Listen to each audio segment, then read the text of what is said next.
Olá, sabe quando a gente sente que as nossas orações poderiam ser mais profundas, ir além daquela lista de pedidos do dia a dia? Pois é, hoje a gente vai mergulhar num guia incrível para uma oração com mais propósito e ele está lá no livro de Colossenses. Essa é a grande questão, não é mesmo? Como é que a gente transforma nossas conversas com Deus em algo que realmente muda a nossa vida? Bom, hoje a gente vai buscar as respostas em um texto antigo, mas que continua super atual. Vamos nessa! Nosso ponto de partida é uma oração que o apóstolo Paulo fez pelo pessoal da igreja de Colossos. E ela é, na verdade, um verdadeiro mapa para a gente orar com mais sentido. Vamos dar uma olhada, passo a passo, no que Paulo pediu, porque a gente também pode pedir isso para nós e para os outros. O primeiro pedido de Paulo já é poderoso. Ele não ora só para que as pessoas saibam a vontade de Deus, mas para que elas fiquem cheias desse conhecimento. Isso significa ter uma compreensão profunda, com sabedoria e entendimento espiritual para saber como viver essa vontade no nosso cotidiano. E uma coisa leva à outra. Olha que interessante. Quando a gente está cheio do conhecimento, da vontade de Deus, o próximo passo natural é viver de um jeito que o agrade. Não é sobre ser perfeito de jeito nenhum, mas é sobre ter uma vida com um propósito maior, uma direção. E essa vida com propósito se mostra em atitudes. Paulo ora para que as pessoas deem fruto, sabe? Em boas obras e, ao mesmo tempo, continuem crescendo e conhecendo mais a Deus. É um ciclo que se alimenta. Quanto mais a gente conhece a Deus, mais a gente age. E quanto mais a gente age, mais a gente o conhece. Agora, Paulo sabia que essa caminhada não é fácil. Por isso ele também pede força. Que a gente seja fortalecido com o poder que vem de Deus. E para quê? Para ter perseverança e paciência, principalmente naqueles momentos mais difíceis. É uma força que vem de fora e nos sustenta por dentro.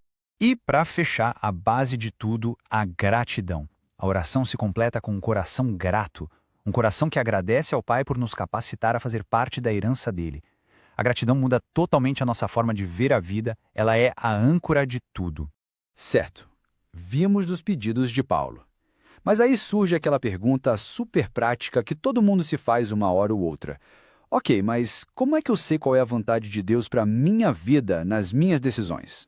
A boa notícia é que a gente não está no escuro tentando adivinhar.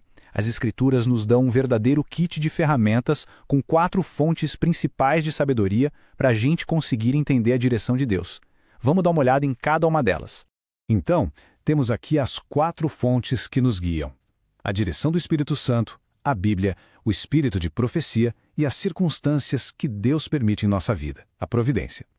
A primeira é a mais pessoal, a direção do Espírito Santo. É aquela voz interior, sabe? Uma orientação que a gente aprende a reconhecer com o tempo. Essa ideia fica muito clara nessa passagem do profeta Isaías.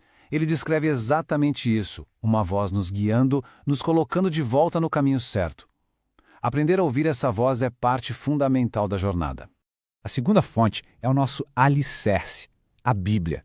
Ela é a nossa fonte principal, a mais segura de todas. É a revelação clara da vontade de Deus para nós. O salmista resumiu isso perfeitamente.